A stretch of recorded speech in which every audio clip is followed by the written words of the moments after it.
반갑습니다. 한메토 김대한입니다. 자, 여러분들하고 직업상담사의 노동시장론 과목을 강의하게 될 한멘토 김대한입니다.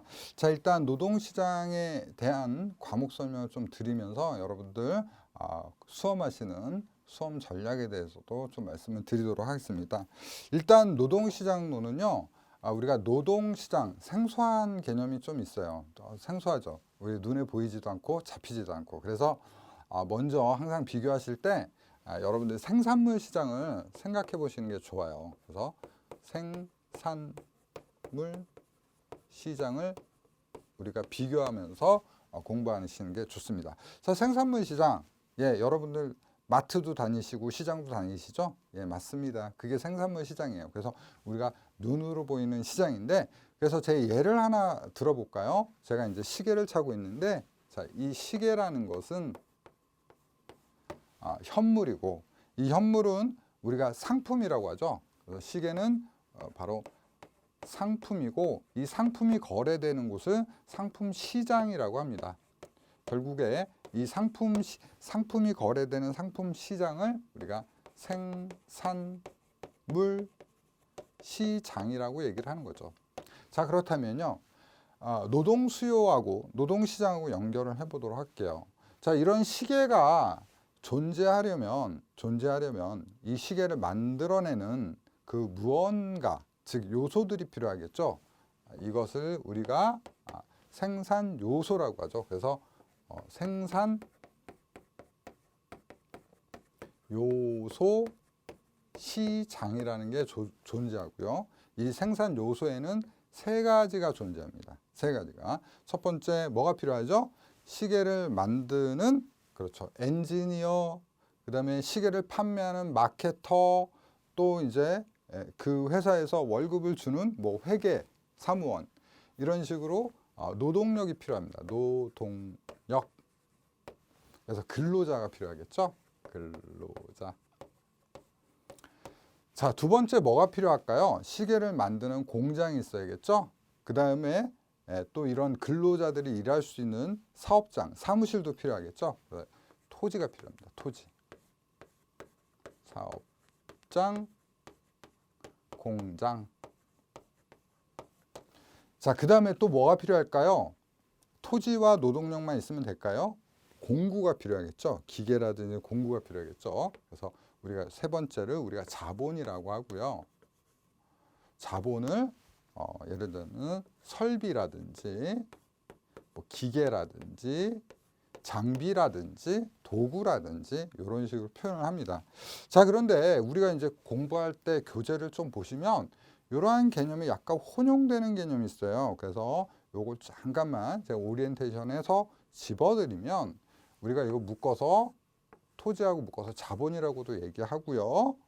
노동력을 제외한 모든 걸 자본이라고 하는데, 요 자본이라고 하는 것보다 기계로 여러분들이 기억을 하시는 게 공부가 쉽습니다.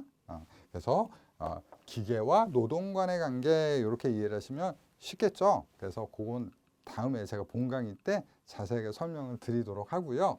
결국에 우리가 공부하고 다루는 것은 이 생산 요소 시장의 노동력에 대한, 즉 노동에 대한 노동 시장을 다루고 있다라는 거예요. 그런데 노동에 대한 시장은 크게 두 가지 어떤 영향력을 미치는 것들이 있어요. 뭐가 있냐면 결국에 노동을 수요하는 수요자 측면하고 노동을 공급하는 공급자 측면이 있다라는 거죠.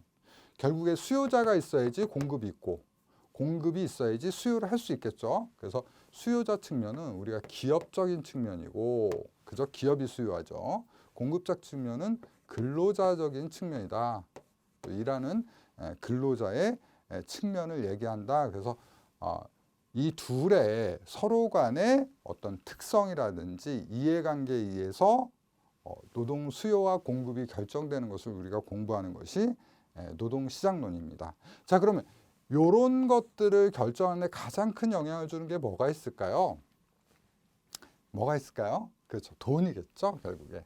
우리가 이것을 노동시장론에서는 임금이라고 합니다. 즉 가격은 임금이라고 우리가 얘기를 하는 거죠. 가격 대신에 임금이라고. 그래서 우리가 임금에 관련된 이론들을 공부하시게 됩니다.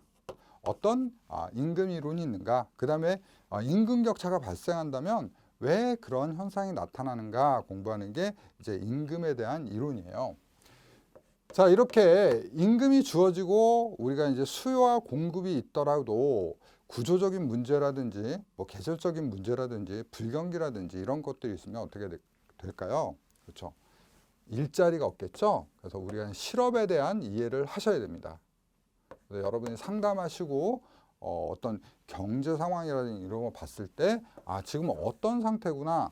그리고 실업이 어떤 식으로 일어나는구나. 그래서 실업에 관련된 이론을 공부하시게 되는 게 이제 실업 이론의 측면의 공부라고 보시면 됩니다. 결국에 실업 상황에서 근로자들이 좀 단결해서 뭉치고요. 그 다음에 자신들의 이제 권익이라든지 그 다음에 근로 유지 향상을 시키기 위해서는 뭘 해야 될까요? 그렇죠. 노동조합을 해야겠죠. 그래서 노동조합에 대한 이해를 또 공부하는 게 노동조합과 관련된 이론을 또 공부합니다. 그래서 크게 보시면 노동의 수요와 공급 법칙, 그리고 이제 임금 관련된 것들, 그다음에 실업 관련된 것들, 노동조합에 관련된 것들 이렇게 공부하는 게 우리의 영역이라고 보시면 되고요. 자, 수요와 공급 관련된 것은 약간 경제학적인 측면이 있고요. 그다음에 또 실업과 관련된 것도 경제학적인 측면이 있어요. 그래서 두 개는 경제학적인 측면을 다루고 있고, 그다음에 임금과 노동조합 측면은 경영학적인 측면이 있죠. 그래서 경영학과 경제학 과목 두 개가 섞여서 만들어진 것이 노동시장론이다. 이렇게 과목 이해를 하시면 될 것 같아요. 자, 여기서 출제 비중이 많이 높은 것은 여러분들 일단 여기가 높은데 그 외에도 나머지도 여기가 제일 높긴 하지만 노동시장론은 어디가 뭐 덜 중요하다 할 것 없이 각 파트별로 출제가 골고루 되는 경향이 있어요. 그래서 여러분들 명확하게 좀 잘 이해해 주시는 게 중요하고요. 또 이제 노동시장론을 공부하시는 분들이 이런 말씀 많이 드리는데 어떤 분들은 너무 어렵다고 하시고요. 어떤 부분은 의외로 쉽다고 얘기를 하시는데 이 노동시장론이라는 과목의 특징이 뭐냐면 편차가 굉장히 큽니다.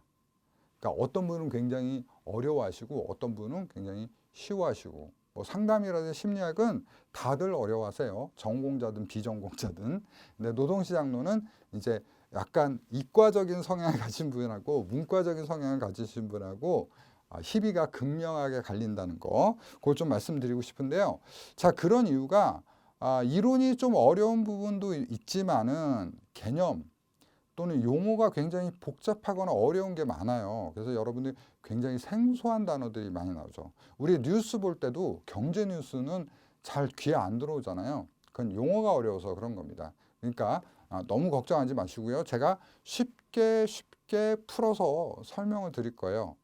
저 또한 어렵게 강의를 못하는 체질입니다. 그러니까 절 믿으시고 잘 따라오시면 여러분들 굉장히 쉽게 이 과목을 이해하시고 문제에서 정답을 가려낼 수 있으니까요. 저 믿고 따라오시면 될 것 같아요. 그래서 쉽게 재밌게 공부하면서 여러분들 합격하시길 바라겠습니다. 자, 저는 본 강의에서요. 여러분들하고 또 쉽게 풀어가면서 강의를 진행드리도록 하겠습니다. 본 강의에서 만나 뵙겠습니다. 감사합니다.